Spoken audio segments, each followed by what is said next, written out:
ஒரு கிராமத்துல ஒரு அன்பான மகன் அவன் 60 வயசான அம்மாவை ரகசியமா தாழ்மாடியில வச்சிருக்கான். ஒவ்வொரு நாளும் நல்ல சாப்பாடு நல்ல பானம் கொடுத்தான். ஆனா சொன்னான், அம்மா வேற யாருடனும் பேசாதீங்க பிளீஸ். கிராமத்துல கேக்குறாங்க, உன் அம்மா எங்க? அவன் சிரிச்சு சொல்றான், அவங்க உறவினர் வீட்டுக்கு போயிருக்காங்க. ஆனா சில நாள்ல தட் கிரீக் தாழ்மாடியில இருந்து சத்தம் கேட்டுச்சு. அந்த நேரத்துல தான் ராஜா ஒரு விசித்திரமான ஆணை விட்டார். சாம்பலாலே ஒரு கயிறு செய்யணும், இல்லைன்னா எல்லாரும் சாவீங்க. கிராமத்துல எல்லாரும் முயற்சி பண்ணாங்க, ஃபெயில் ஆயிட்டாங்க. மகன் கவலையா அமர்ந்திருந்தான். அம்மா கேட்டாங்க, என்னாச்சு? அவன் சொன்னான், ராஜா கேட்கிறது முடியாத காரியம். அம்மா மெதுவா சிரிச்சாங்க. அந்த கயிறை உப்பு நீரில் ஒரு இரவு ஊற வைக்க, மறுநாள் எரிச்சா வடிவம் மாறாது.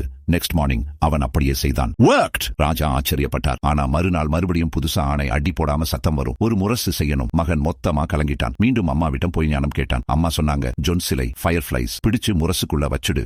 Drum sound, buzz buzz, tap tap. முரசு சத்தம் செய்துச்சு. ராஜா ஆச்சரியமா பார்த்து சொன்னார், அற்புதம், உனக்கு 1000 பொன் நாணயம் தர்றேன். ஆனா மகன் மண்டியிட்டு சொன்னான், எனக்கு பொன் வேணாம், என் உயிரை மன்னிச்சுடுங்க.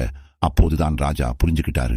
அந்த நாட்டுல 60 வயசு ஆனவங்க எல்லாம் மலையிலே விட்டுடணும், இல்லைன்னா குடும்பமே சாவு தண்டனை.